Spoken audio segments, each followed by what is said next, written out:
Make sure your treasure is buried, your parrot fed, and the rum is poured. It's time to set sail on another Patches and Rum podcast, exclusively for members of the History of Pirates channel.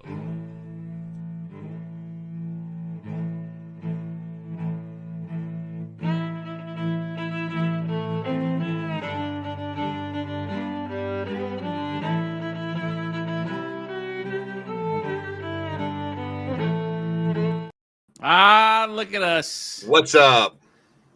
We have a small crew tonight because apparently the others have bug going around. They got the scurvy, I think. They got the scurvy. But before that, holy crap. My goodness. Doug B does his membership. Look at that. Get back to work. Welcome to the crew. Now get to work. Steiner Mass says, hail to the crew. May the wind be in your sails. Thank you.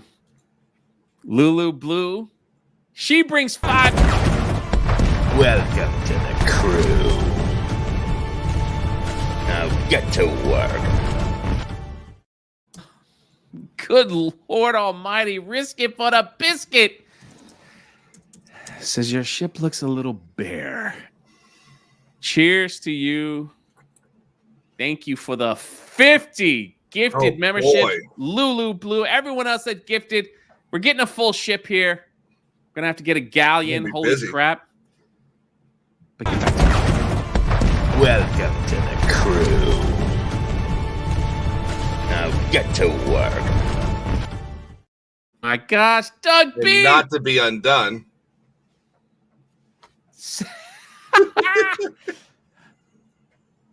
Get to work, Doug. Welcome to the crew. Now get to work.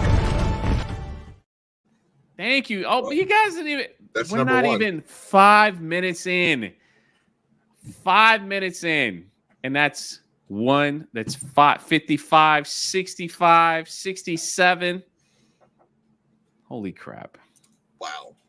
Blabs the tower tard to me feel like me bully Jay into this episode. No. If you did, I'm very grateful for If it. anyone bullied me, it's this one. And also, King's Advisor, you want to check your mic? Because it sounds like you're coming through your camera. Are you serious? It happens. Sarah says, ahoy! Doug B changes his avatar to a pirate one and says, glad to finally make a stream from the beginning. We're also on Rumble. I see Sissy over there on Rumble. Thank you all for the gifted memberships. This is my, I have to say it, like, this is like my favorite channel that I run with friends and all of you that love to listen. The fact that you guys come in here and probably could care less what we're talking about, but you support it anyway. Is this better? Much better. Holy crap. What happened? I've got a issue with my mic that decides to turn it down randomly. Oh, okay. Yeah, it's weird. It is definitely weird. Well, like I said, I thought it was an April Fool's joke. In our chat, they were like, Wicked Virtue was like, I am sick. I can't make it today. I thought it was too. And then X-Wing Captain Stash, our Commodore, came right out and says, I can't make it either. I have the scurvy on my foot. He was definitely messing with somebody in Tortuga.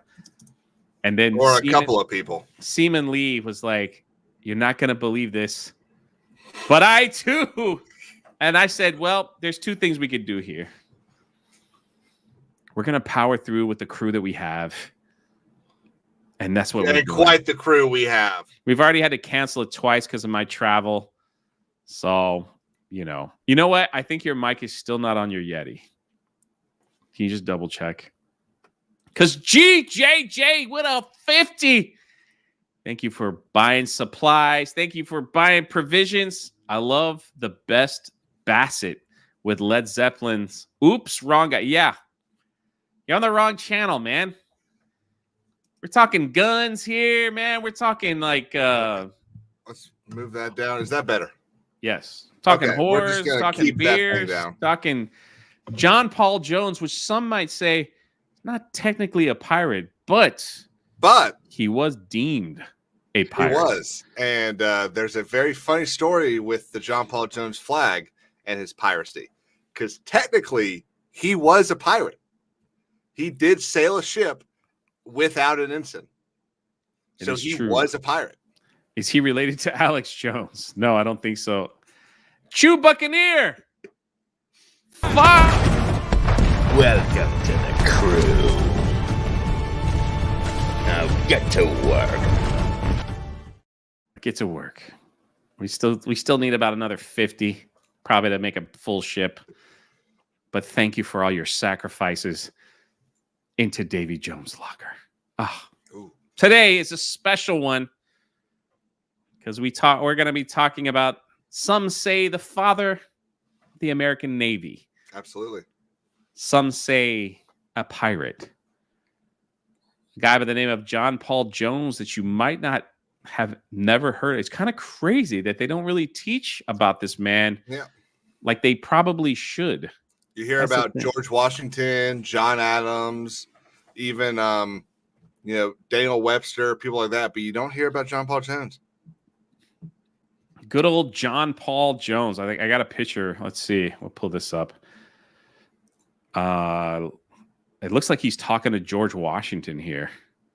So, or maybe another. Did he ever get to speak to Washington? He probably did. Sure. There isn't anything recorded that I know of, but that is probably, since they're wearing the same thing, it is probably either his first mate or the captain of the.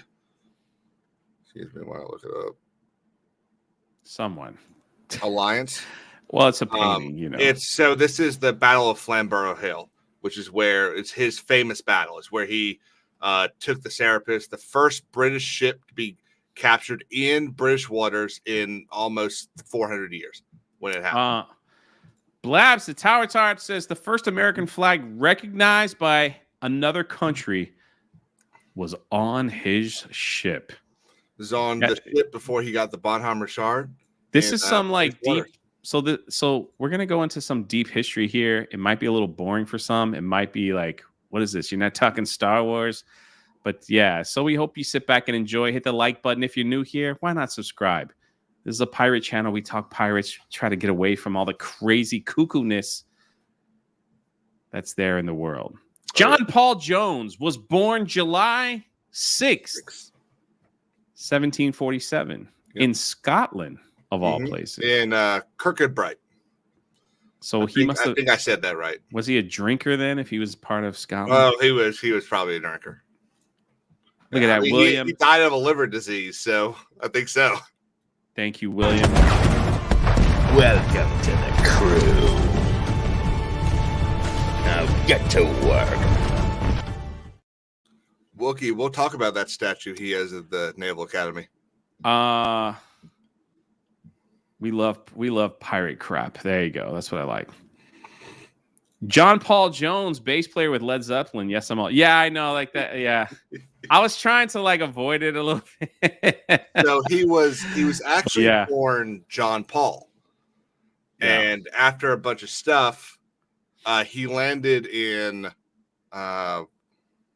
forget the town in North Carolina, but Jones was a common surname in North Carolina, so he took the name Jones to get out of some legal issues.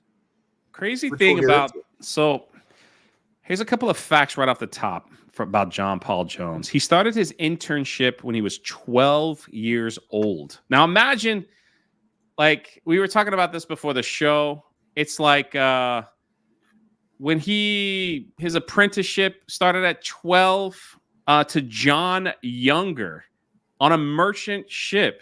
So it's like he sailed as the cabin boy on a ship to Virginia, where he visited his elder brother. But when you're an apprentice at that age, you have some authority on the ship, right?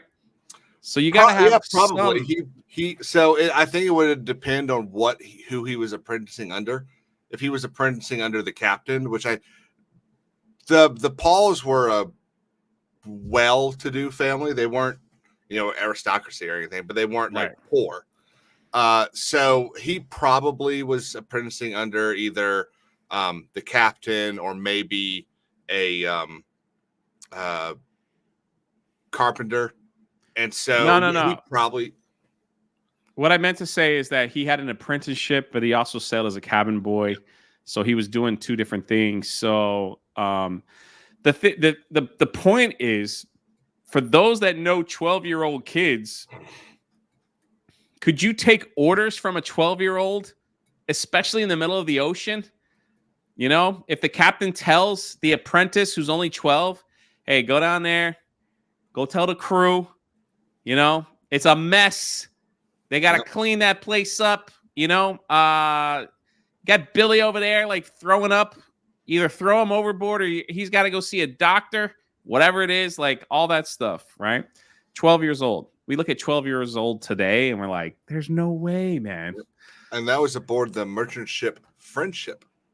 Yes. The Friendship. He sails on, 10 different ships before the Bonhomme, and like 3 of them are called Ranger. All right, hold on. Before we get going, we need the get to work emojis in the chat, please. Illicit. Barrett comes a membership. Spirian gifts a membership. GJJ, who was hoping we were talking about Led Zeppelin. Oh, sorry, man. Drops 10. Welcome to the crew. Now get to work. I think we're going to get drunk Caleb tonight.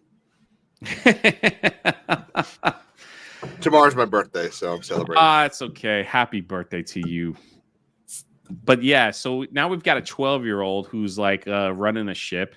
We talked about, like I said, we talked about that earlier. It's like, imagine seeing some of these TikTok 12-year-olds and like putting them in charge of anything. Yep. Most of them can't even do anything, except complain or play the victim or whatever.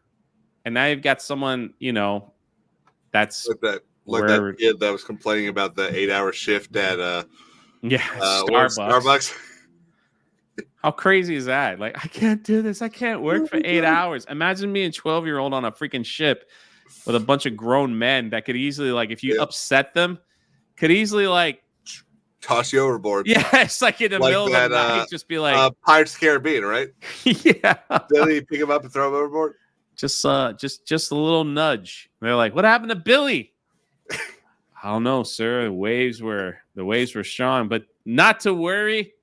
We got 20 more gifted memberships to join the crew.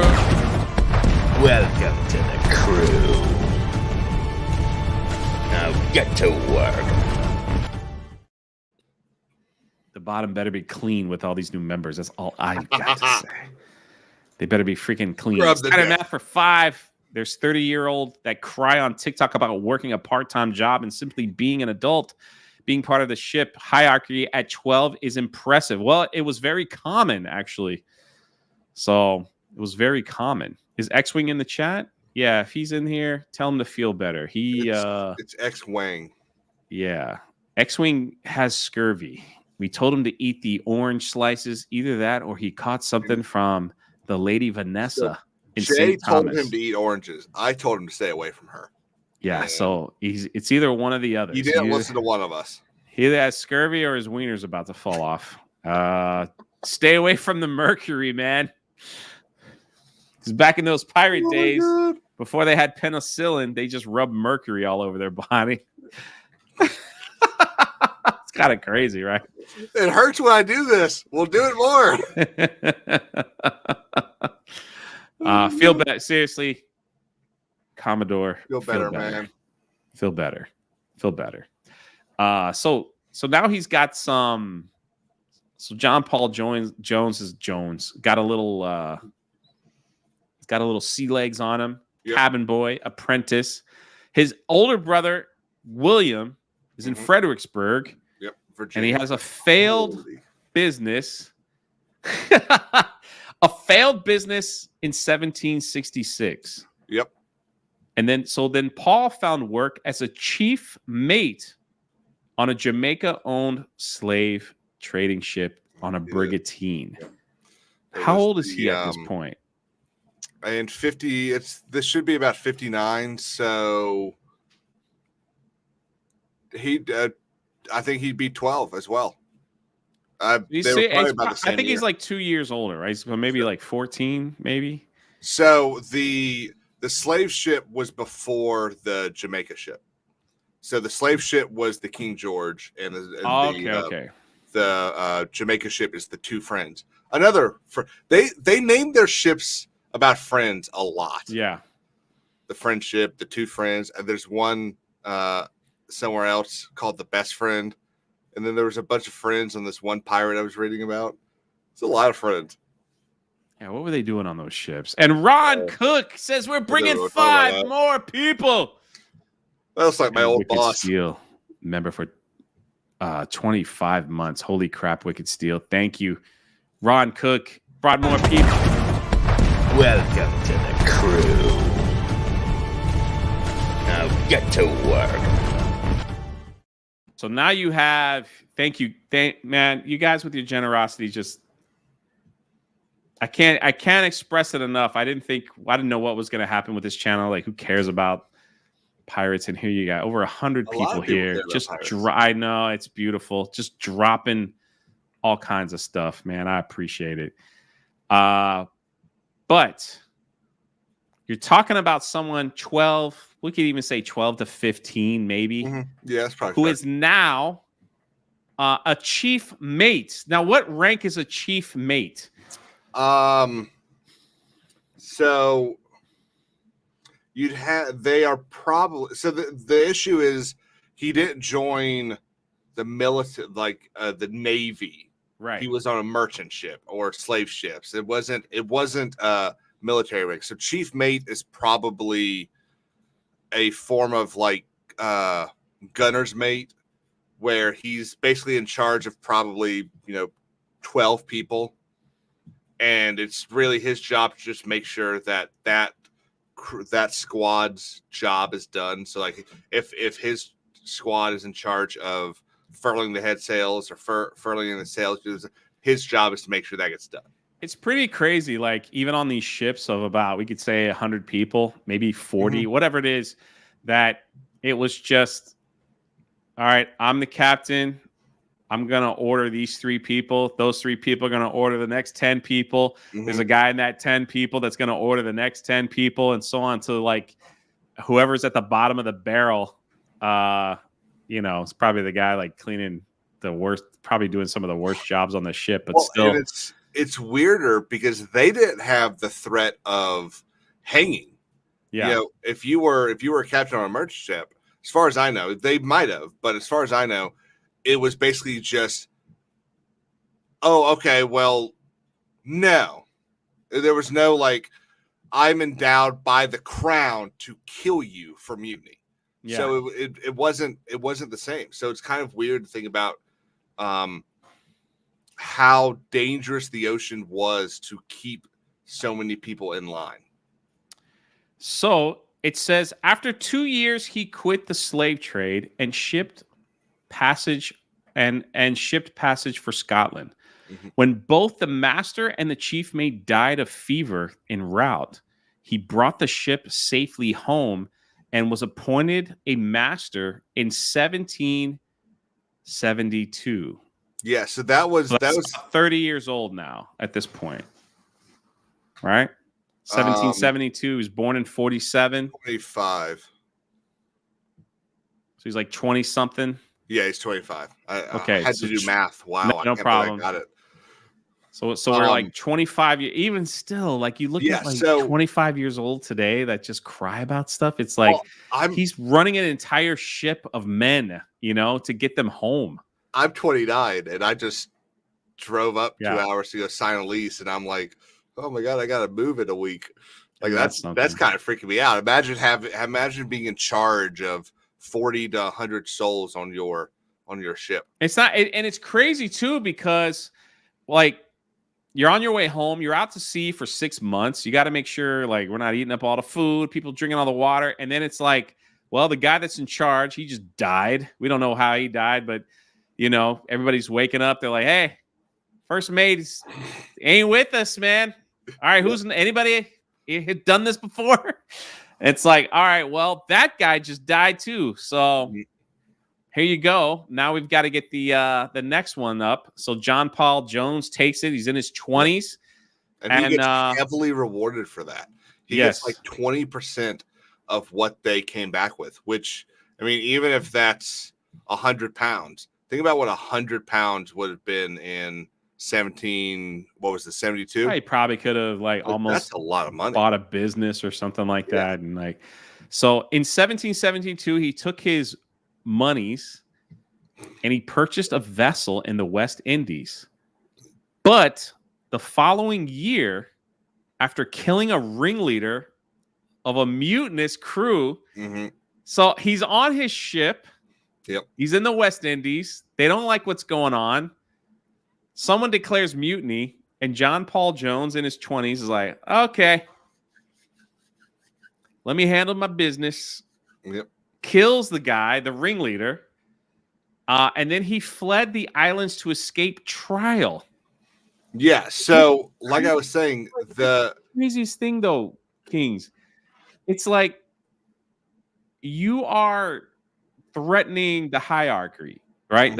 You're threatening the person in charge. You get killed for it, and yet you still could die by trial because murder was like that. Yeah, so it's kind of like but you're way out to sea. You're just kind of like, I think we had a pirate that did this, and I can't. We've had William Kidd.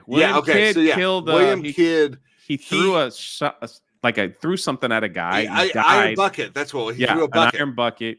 And real so quick that before we continue, can y'all give some well wishes and thoughts to our sea hag queen, our poon queen? She's also a little under the weather. She would be here tonight, but I don't think she got scurvy. She probably ate some raw chicken. That's probably what happened. That was probably cooked by our You got to Commodore. cook that chicken better. Yeah. Come on. Don't ever let the Commodore cook again, Wicked. No. He cooked for me the other day. It was bad.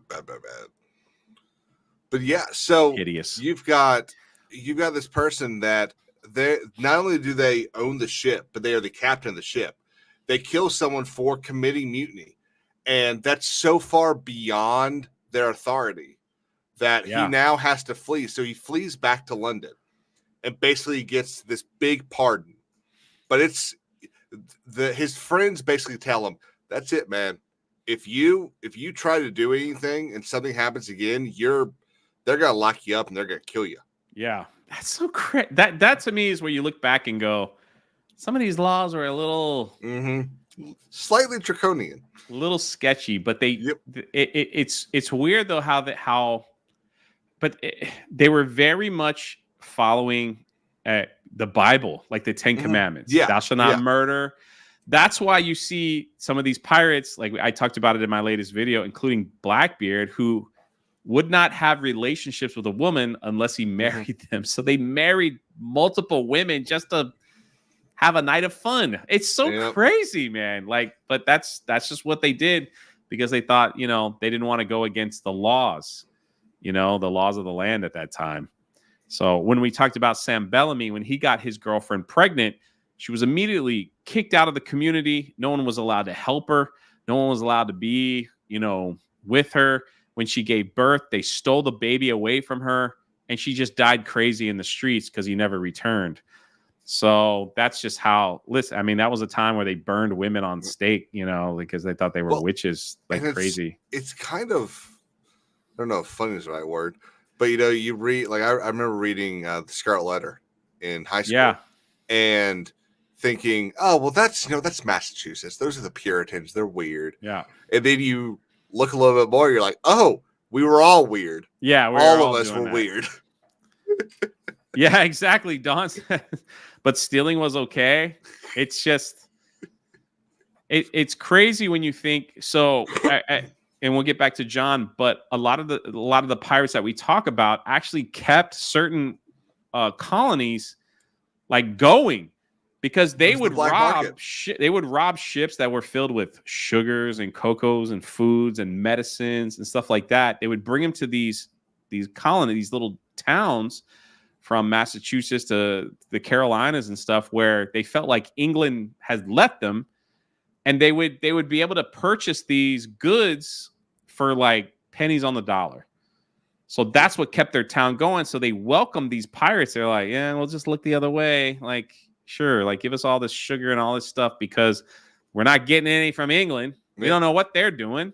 My stepmother reminded me earlier that over downtown Charleston, there's what's called the Pirate House, which was basically a safe haven for pirates. If you got to the Pirate House, the law would leave you alone because they knew that you were there basically contributing to the town.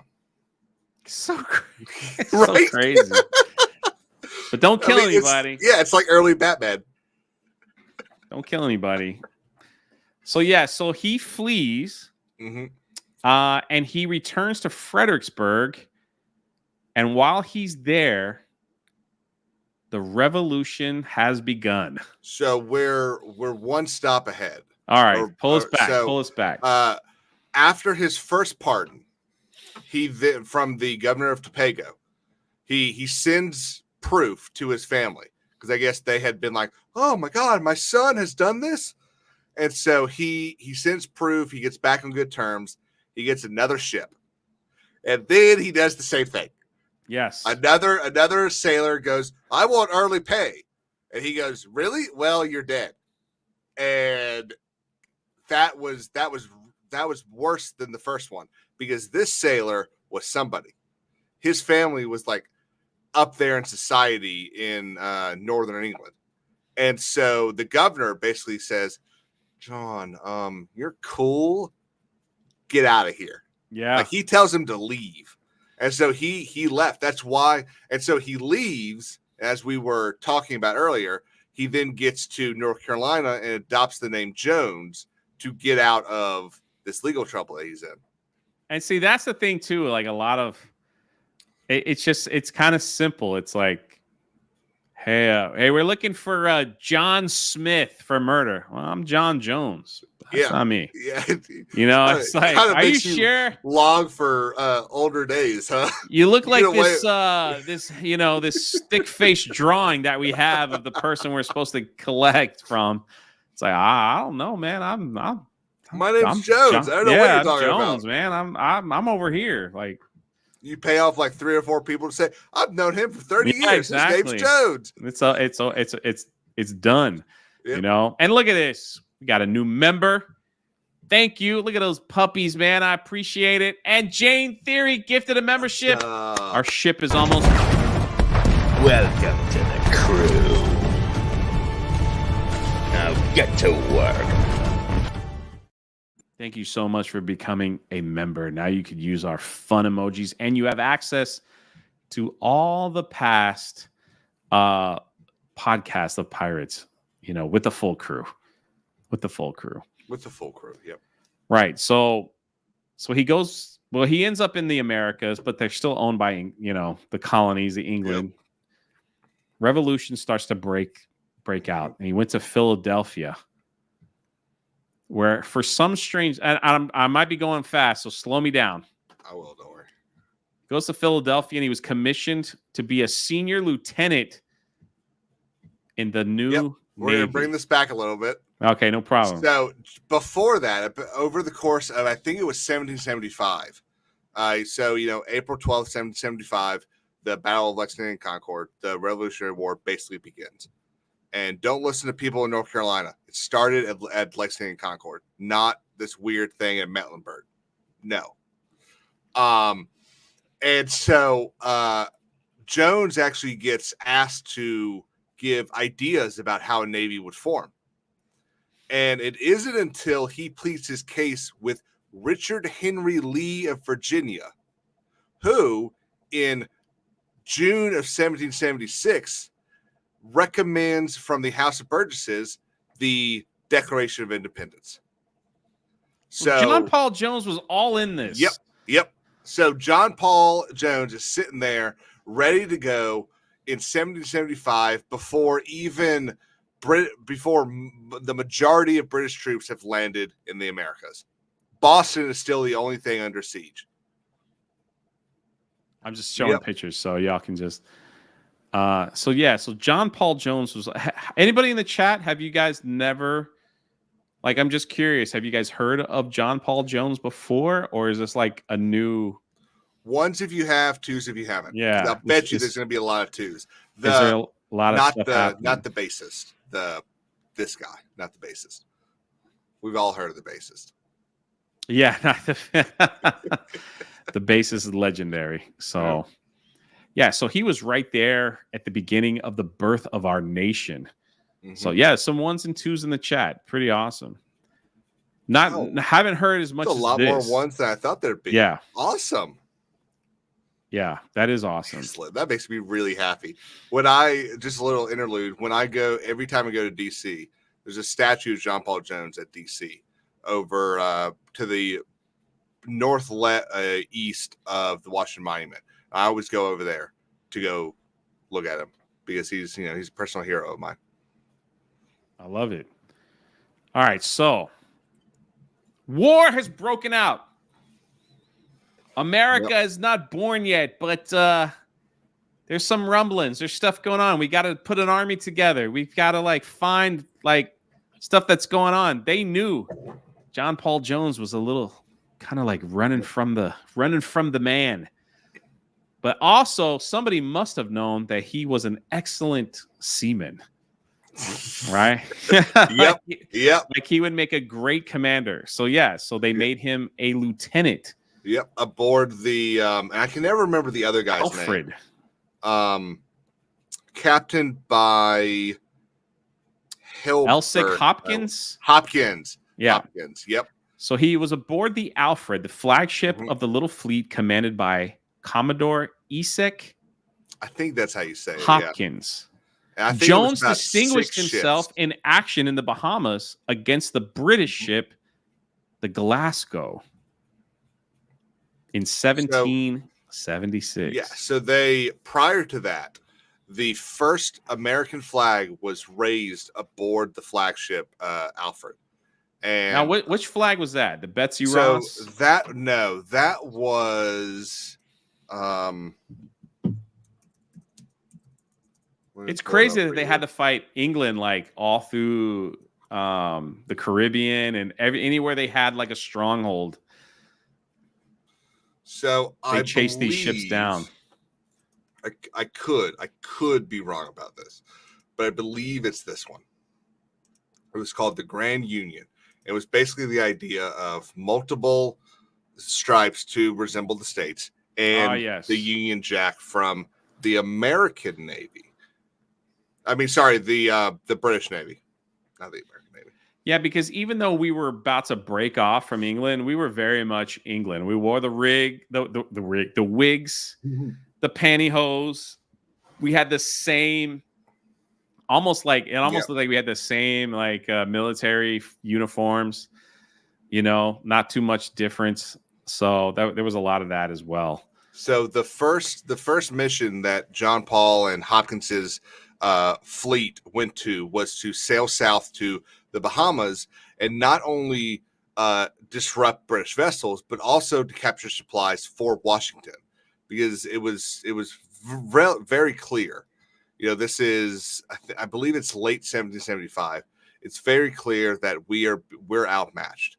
I believe the British have already driven Washington and his army away from New York. They've captured New York. Which is a devastating blow. And so they go to we weren't doing so well when this thing started. Oh yeah. They go to the Bahamas, they capture all this stuff, guns, ammo, and get it back to Washington, and that actually helps much further in, especially at the Battle of Saratoga. When did he say, "I have not yet begun to fight"? Battle of Scarborough Hill. Sorry, Flamborough. Okay. So that's later. That's later on. Yep. Okay. And I'll all right. That's the quote. If you guys, I know you guys have heard that quote because people say that all the time. All right, so he goes down to the Bahamas. He's blowing up ships, stealing their supplies, bringing it back. So he was crucial in getting supplies to the rest of the revolutionary military to fight off the crown, you know. So then in 1776, we're full blown here. He is in command of the Providence. And between August and October, he ranged over the Atlantic from Bermuda, right, to Nova Scotia. Yep. So outwitting the British frigates. The Nova Scotia campaign was huge because it actually tied up a huge portion of the huge portion of the British Navy up there instead of being down south against like Boston and Virginia. Interesting. And so what was he just like? Did he just like never lose? Kind of, yeah. I mean, he was their thing to just like constantly take down ships? Did they just constantly like, there's another British one, let's take him down? Pretty much, yeah. So if you think about it, you've got, I think the thing is that you can see like 8 miles around you on a ship, basically. You can, 8 miles to the horizon turns. And so he had a knack of just being 8 miles away from a British ship that could take him out. And so who was his his commander was George Washington, correct? Like that was like his ultimate. I don't know. So he would have answered to Congress, but at the time he was a captain, so he would have answered to Hopkins, who was still the Commodore. Hopkins was the first Commodore of the Navy, and so he would have answered to Hopkins, but he also would have answered to Congress, and that's where a lot of the like backstabbing. He dealt with a lot of backstabbing in his life because he was really good, and so Hopkins would sit there and go, well, I want to be the big guy. I want to be the one in charge and the one that everyone loves. A little pride here and there. Oh, 100%. Before the fall. So if John keeps sitting here doing more than I am, eventually he's going to become better than me. Right. So I need to do what I can to keep him from being recognized. So he would send him on missions that weren't really supposed to do well, and John would do well on them. One of the missions was after this first attack on Nova Scotia, he sent him back and said, now you need to go free those 300 prisoners. And it's like, what are Navy men going to do on land? Well, he frees all of them. Yeah. So he I know he went in and did like a lot of the dirty work and was very successful. It kind of reminds me of Sid Meier's Pirates, where you have to go on land and start doing stuff. And so he was able to capture, according to this, about eight vessels and bring them back to be retuned for the Navy. For America. So he's just like, hey, I got these ships, everyone. Let's suit them up. Let's go. Now, I'm going to pause a little bit because I want to pull this up real quick, and this is in the description. I'm going to see if I get this right. There's a book that I'm reading right now. And it's freaking awesome right here. It's about Jones? He's in there. Okay. And I don't know why. I'm not sure why these stories could be made into films, man, or movies. It's called Rebels at Sea. So basically during the American Revolutionary War, they brought back privateering, which basically said if you had a ship, you can go out and destroy the British Navy and keep whatever you get. That's basically what a privateer was. This book is awesome. John Paul Jones is mentioned in it, but basically it talks about all these sailors that went out and helped win the American Revolutionary War because they didn't have the money to get a full Navy. The problem is America at the time, they didn't want to be associated with pirates. Okay, because a lot of people thought privateers were literally just pirates. So America was like, we don't want to be associated with that. So a lot of these men that had these ships that went out and won these incredible battles, right, against the British, they didn't want to record that in history or give them any kind of reward because they feel it would make their country look bad. So they were just kind of like, well, you got some ship and gold, right? That's all you really need. Thank you for your service. Here's your letter. So that's your war. You won't have any war crimes. If you zoom in there, that's the Battle of Flamborough Hill. Also, that's John Paul Jones. So the ship on the right is the Bonhomme I Richard. can't zoom in any further. Yep. I don't think it's letting us. Yeah. Oh, there we go. Oh, no. Now it goes into the commercial. But yeah, right there. That's the Bonhomme Richard on the right, and the HMS Serapis, 5th rate, 42 gun ship of the line on the left. It's pretty awesome, And I really the author did a great. I'm halfway through it. And some of the stories are like, oh my gosh, man, the movies that they can make from this that they don't even have to. Mm-hmm. They don't even have to it's already written for them. Like the stories are already there. The saddest part is if you go to the John Paul Jones Wikipedia article and you scroll down to what is it? Not references. The one that says this guy played him in this. This guy played him in this. According to that, there's one movie about John Paul Jones. Like, are you kidding me? Here. I mean, that would be incredible. No, a lot of these stories, even, the pirates that we talk about, like from Sam Bellamy on, if they did it, the stories are already written for Hollywood. And absolutely. Can you imagine? Crazy. Here's the flag right here. Mm-hmm. That's one of them. We can. Anyway, I don't want to skip ahead. Yeah, we'll talk about that. We're getting there. And then we'll figure out why he was called a pirate by some. Yeah, here it is in popular culture in 1923. That's pretty much it. Yeah, there's a single Hollywood film about him, John Paul Jones, 1959. Someone wrote a sea shanty about John Paul Jones in 1960. Yeah. Yeah, I think the lyrics are at the very top of the chat. Oh yeah. But someone, it's probably too late now, but here it is, right here. Yeah. John Paul Jones is a pirate. No loyalty does he possess. Fighting the Turks for the Russian queen because she pays better than they gain. Yeah, that's pretty much. I messed up there at the end, but that's pretty much. So John Paul Jones is. They're looking at him like, okay, this guy knows his stuff. This guy's kicking butt. We need him to win this war.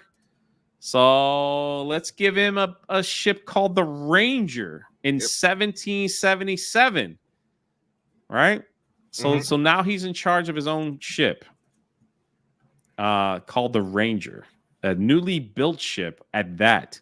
So and he cruises through St. George's Channel and the Irish Sea, where he took a number of... Dude, this guy must have been in like hundreds of battles, dude. Yeah, so the Ranger was actually a deal he took. Congress recognized that he was doing too good a job not to be like out there at the top of the list. And so he basically took a deal that said, okay, I'll take the Ranger now if you give me the next really big ship you make. Yeah. And so he takes the Ranger and he actually sails to France. And about 8 days before he lands in France, the United States has agreed to France has agreed to a treaty with the United States, which is about a month after the Benedict Arnold's heroic victory at Saratoga. When he arrives in France on May 8th, 1778, he's hailed as a hero by the French. Becomes the first United States vessel, the first vessel flying a United States flag to be saluted by a foreign power. That's crazy. And in August in 1779, Jones took command of the Bohemian Richard. Did I say that right? Bonhomme Richard. Wait, what? Bonhomme Richard. It is, I believe, Bonhomme Richard. That's one word. The Bonhomme Richard. Okay, they don't say Richard. So it's French. So it's Okay. My Friend Richard. It was named for, obviously, Ben Franklin. And the painting that we have of the ship has a very colorful. So this is how they used to do it. The colors depicted who was on what side. The white hull here is the white hull, I think, is the Alliance. The blue hull, or the red, the blue hull is the Bonhomme Richard, and the red hull is the Serapis. That's wild, and then man. if you see over there on the far right, just below the air, you see those three ships, yes. But then look just towards the edge, and you see what looks like a couple ships over there. Yes. So those are what happened was on, I'm going to get the date wrong, September 17th. They happened upon this giant fleet of merchant ships protected by three British ships. The Serapis, which, like I said earlier, was a fifth-rate ship of the line, and two other ships. And he basically said, and he had a fleet of 6, 2 privateers and 3 ships directly under him. And so he sent a couple of them to go after the merchants. He sent one of them to go after the other 2 vessels. How do you get messages to a ship that could possibly be a mile away from you? So the flags of the top. Ah, yes, that's right. Yeah. So you would have a book that had the 40 different signals that you could call up, and it would say that's right. How silly of me. Well, I might not be the only one that didn't know that. And so he sent the 3 of the ships, because one of them was like a support vessel, so it just kind of went away. So 3 of the ships went after the merchant convoy. We don't need a support vessel. Yeah, well, so it was like it was almost like putting a sloop in the battle of Trafalgar. Like, you don't need to be here. Let's just go over here. And so they went. That's them on the right going after the merchant vessels, and there would have been 1 or 2 other ships over there. And then this is the Bonhomme Richard fighting against the Serapis. You know how big that ship was, the Bonhomme Richard? Yes, it was Richard. It was a 42-gun refitted merchant vessel. Oh, that's pretty impressive. It was a merchant vessel that had been refitted. And if you're looking up the Bonhomme Richard, you have to look up 1770 or 1765 with it, because the other one is an aircraft carrier. Yes, I see that. Yeah. I see that. That's pretty cool, though. And I don't think they found the wreck yet. Or maybe they have. That's pretty cool. So basically, what followed? So now he's got this ship. He's getting his stuff in order. We're actually a little late or early. So what followed was one of the most famous naval engagements in American history. So actually, before this engagement, let's rewind about 6 months. Okay. He takes his crew. He's got, I think, one other, he's just on the Ranger. And so he basically decides, I'm going to go around the UK and do everything I can to disrupt them. And so he literally circumnavigates the English Isles and just captures ship after ship after ship, sinks a bunch of ships, takes merchant vessels. He decides that he's going to go take the HMS Drake. The dude just never loses, man. Mm-hmm. He's just like, we'll win again. He just must have been brilliant in his tactics on how to conquer like each vessel that he came across. Like he's just brilliant. Yeah, I think he understood the way a ship worked in ways that other people just didn't.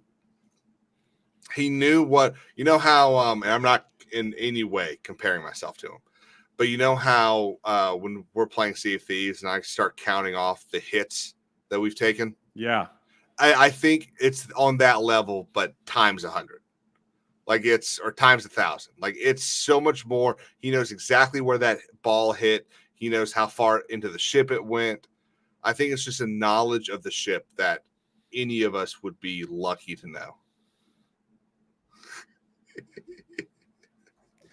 know. Wicked Steel says the newer Bone Home Richard is actually an amphibious dock ship. I kind of figured I got that wrong. I can't get everything right. Yeah, that's too bad. Yeah. Mea culpa. All right. So the most famous naval engagement in American history. All right. He's getting there. So I'm on number 5 now. So we're going. We got a great story to tell. So he's rounding basically in between Ireland and the UK, or Britain. And so he decides, it'd be fun. Let's go kidnap the lord of my old village. Let's go kidnap the guy.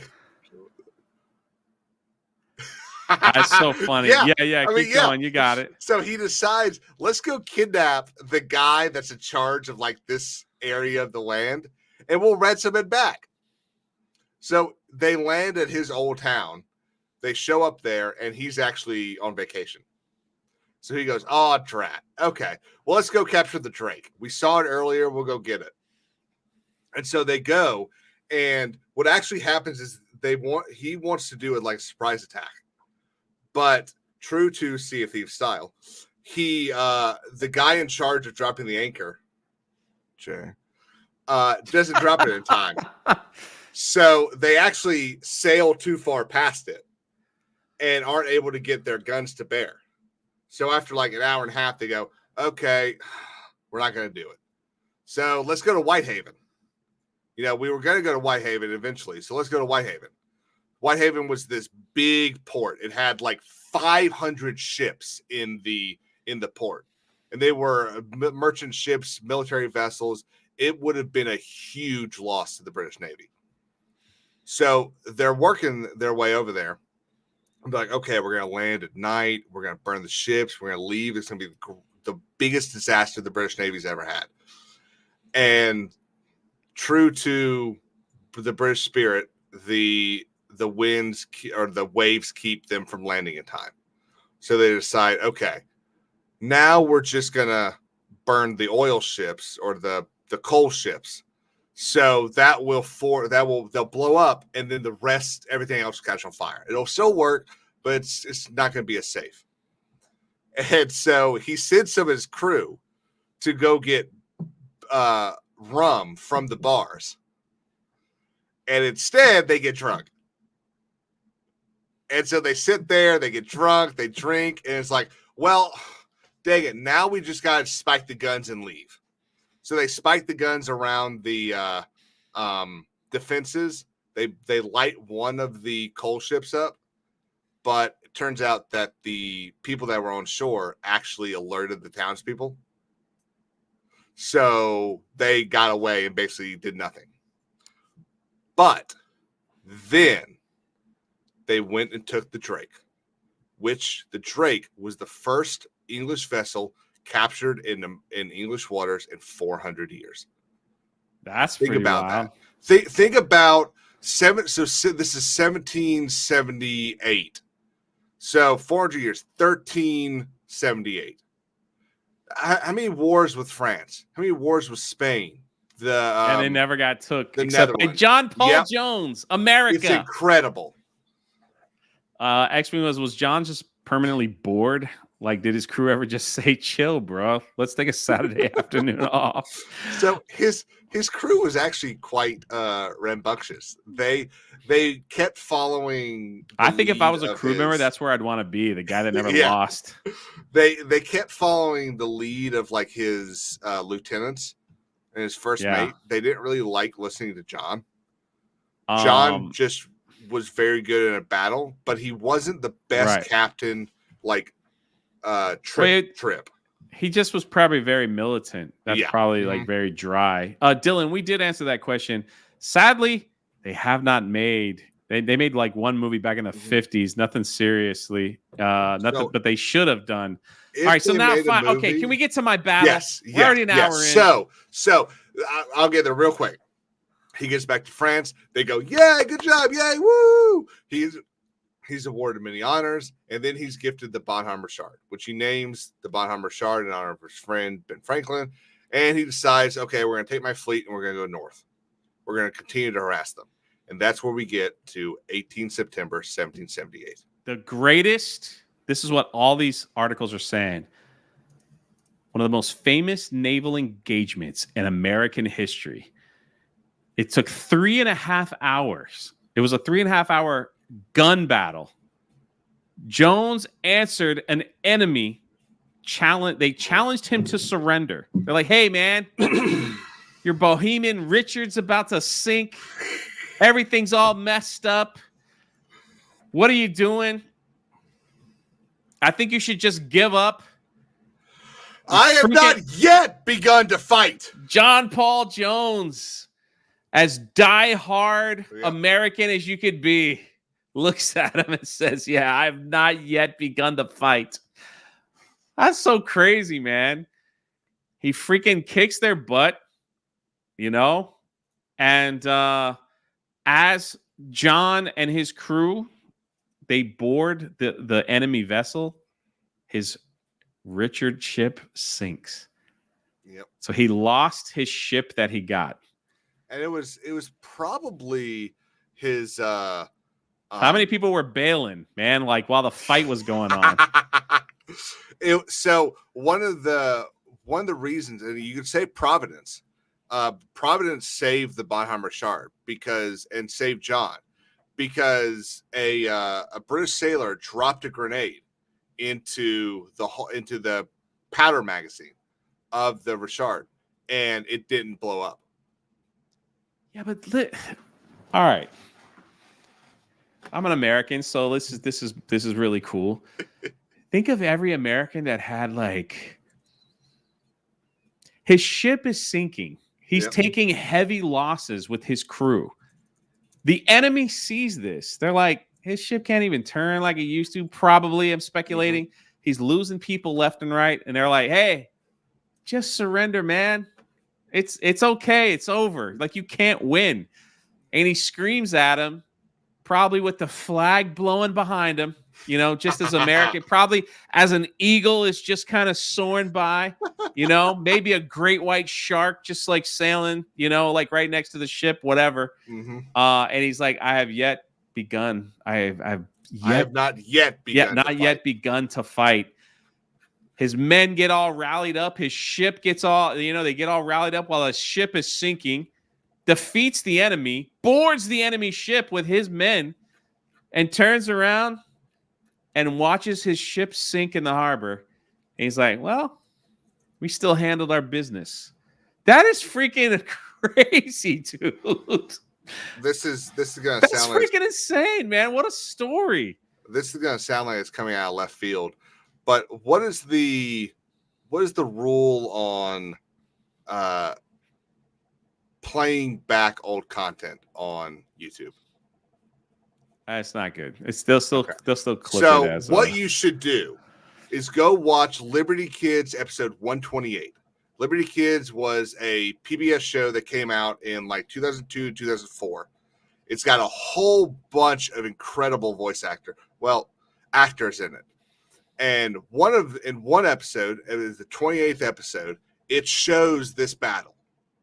It is this battle between John Paul Jones and the Serapis. And you get to hear, I believe it's Liam Neeson voicing John Paul Jones.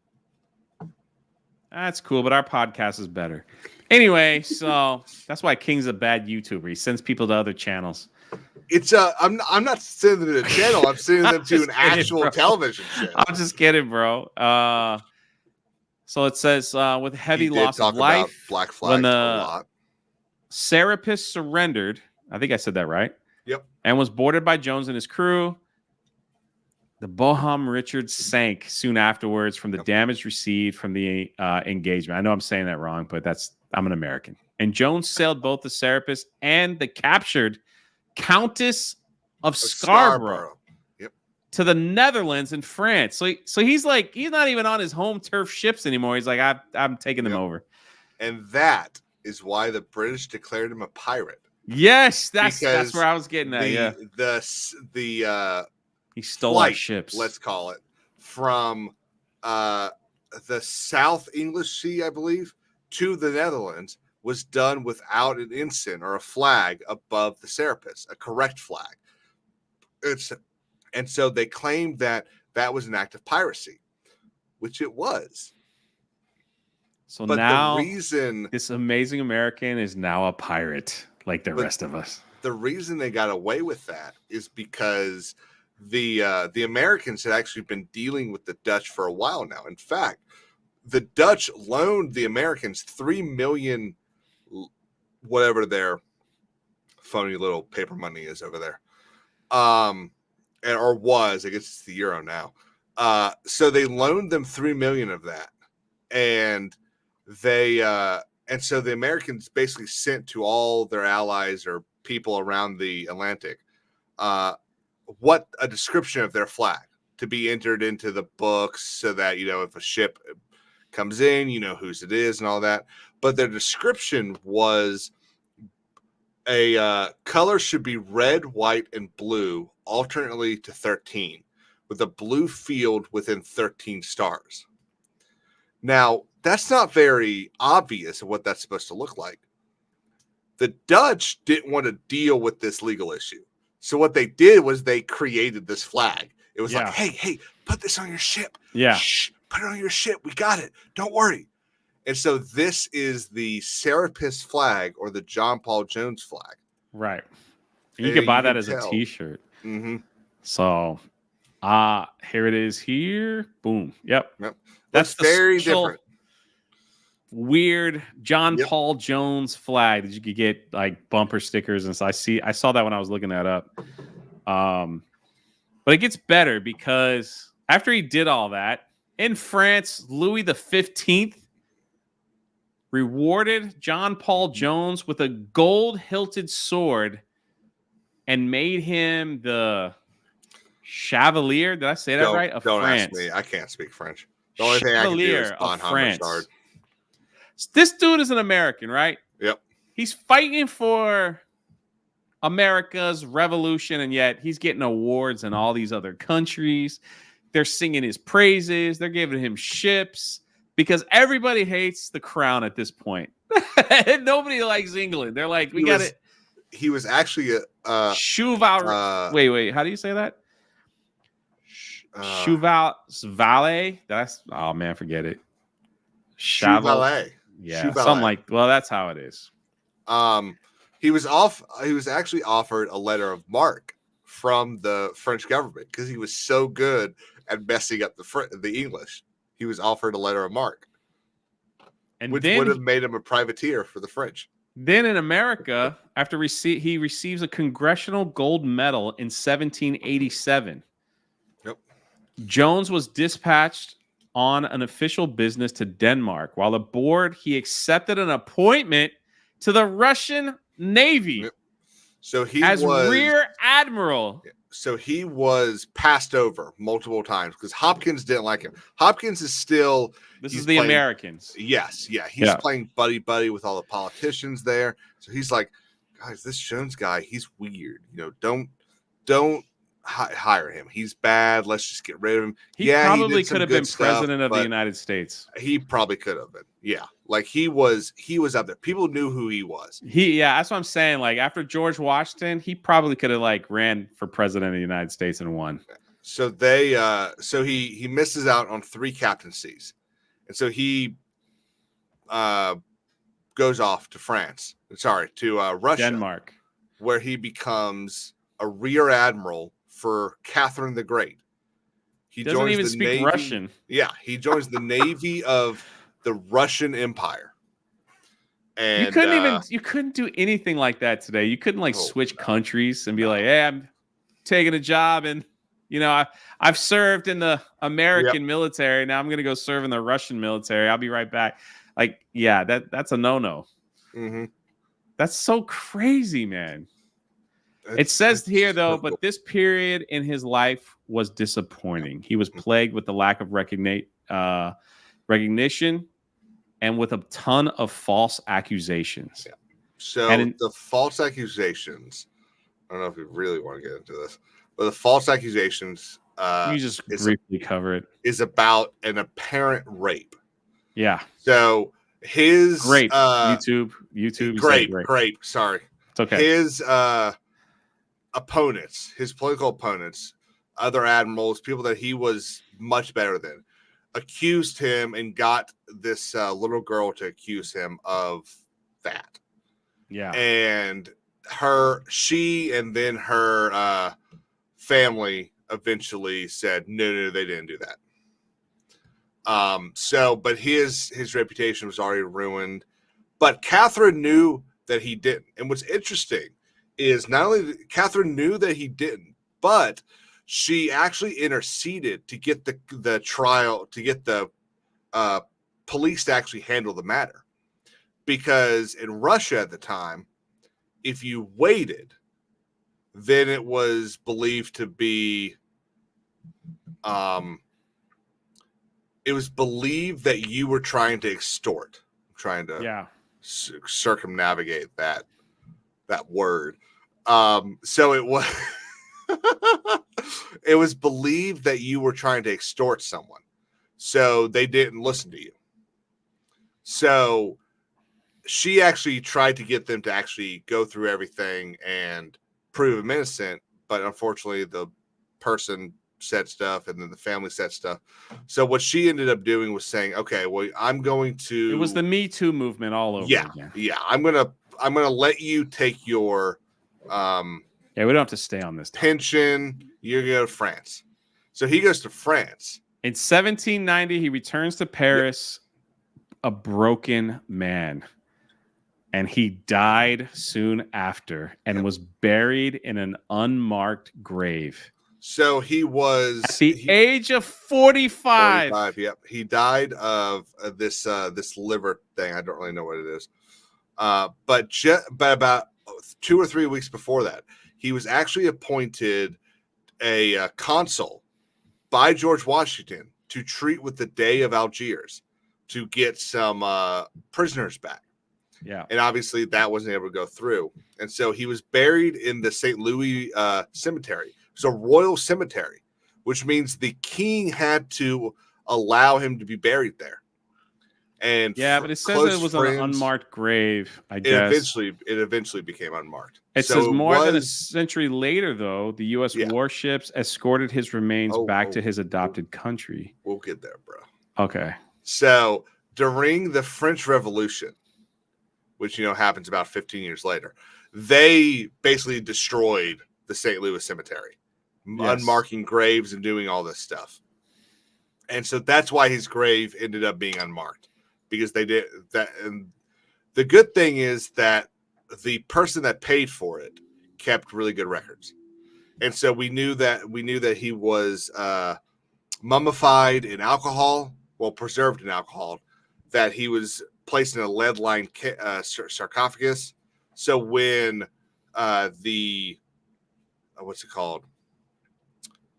He's so technical, isn't he, Chad? The person, what's the name of the person that is from a country that goes to another country and deals with that country?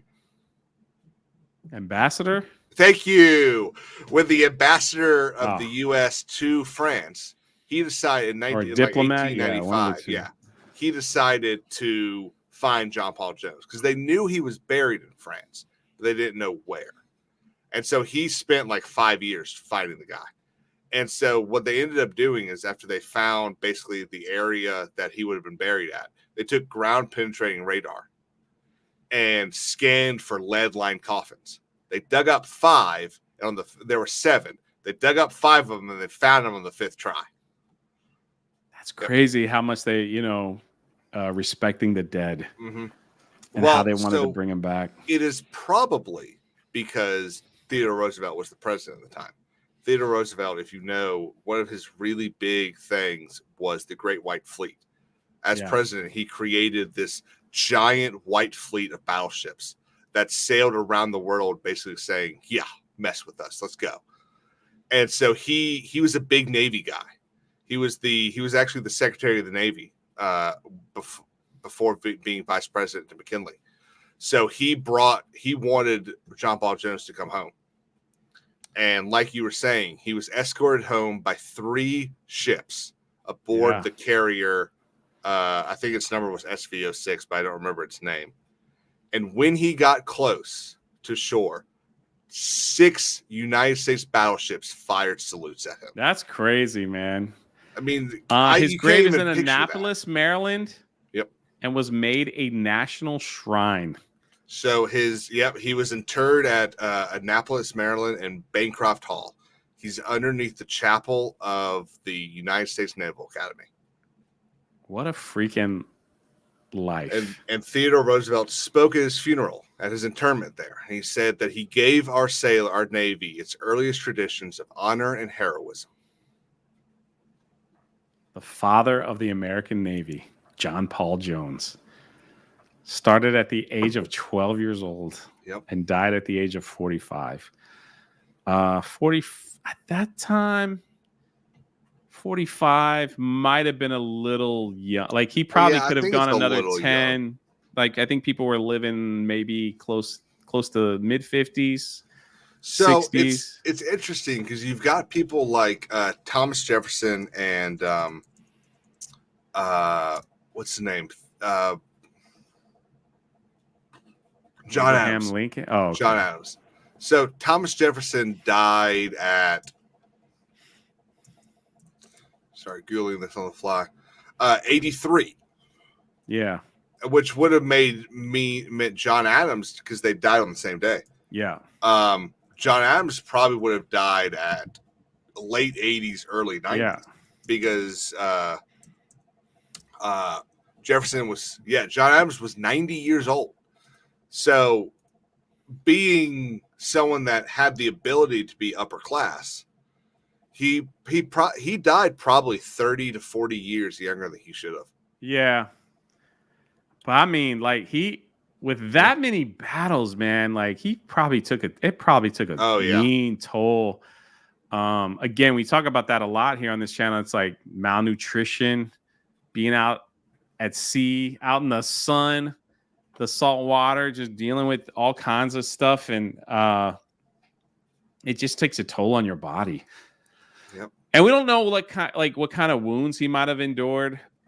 That's true too. Yeah. You know, they didn't really document that. Like he could have been shot. He could have had shrapnel stuck in his side somewhere. Who knows? But that's the life. That's the life of a pirate, man. Yep. So life of a naval master. Yeah. Yeah, that doesn't get talked about as much as he probably should in our history. Mm-hmm. So maybe that's why. Maybe because he just again, in reading that book, Rebels of the Sea, it does talk about how the early ons of American history, a lot of stuff that happened that we find out later that was recorded, but they didn't want it out in the world of they wanted it to be proper. We properly took our country back and we didn't do anything, you know, because that's America, America the Great. But yeah, there was a lot of stuff that. Well, and that's why, people like Greene and Daniel Webster, they end up kind of footnotes, because even though Greene was the general of the Southern Army, he still allowed his soldiers to fight guerrilla style instead of at the line. Greene, as the Continental General, still arranged his soldiers in line, but he allowed Daniel Webster to be out there shooting from the trees. He didn't have a problem with what's his name up Kings Mountain. So I think it was a very European style of honor and facing your foe on face on. It's wild stuff, man. Good stuff. Yep. We went over our hour. We usually did. Says, I love this show. Oh, thanks, Risky. I appreciate it, man. I see Jane Theory in the chat. Everybody misses Jane Theory. The rum is for everyone. That's right. So let me just double answer. John Paul Jones was a pirate. No, he was deemed one. Yep. by Britain for stealing ships. That he was technically a pirate. Yeah. Because an act of piracy is basically sailing without your nation's colors on you. But he didn't have the flag with him. So he was kind of forced pirate for like a day and a half. Pretty awesome. Look at that. And Ron Cook. What's up, Ron? My Florida man. He still looks like my old boss. That kind of scares me, man. Welcome to the crew. Now get to work. 5. Great live stream tonight. Man, we appreciate it. We were a little short-handed. Some of our crew, like I said, they got the infection. Yeah. Probably got it from St. Thomas somewhere. And they're rubbing mercury all over their body. Yeah. Next week said something about mercury earlier. It made me laugh. Yeah. One of those things. Doug B says, more crew. Time to add another ship to the fleet. We're welcome to it. Make sure you eat your orange slices from grandma to keep you from getting scurvy. Yep. So that was awesome, man. Thank you, Kings. I knew Kings was looking forward to this day for a long time. I almost spent like $1,000 on Chop on Jones. Get up. Maybe one day. Really Look at all did. the I great was shows. So close to clicking that. Look at all that. Everybody had a great time. Awesome. We're glad you liked it. We'll be back in a few weeks. Who knows who we're going to talk about then? This is Jay, King's Advisors. Only 2 members of the crew. Cheers to you all. And thank you for being a part. Thank you for the gift. Oh, my gosh. Thank you for the support, the super chats, just being in the chat, talking, asking questions. It's all amazing. You guys are all amazing. Thank you. Now get back to work. Thank you for being a first mate and listening to the Patches and Rum podcast. Now get back to your station or I'll send you to Davy Jones' locker.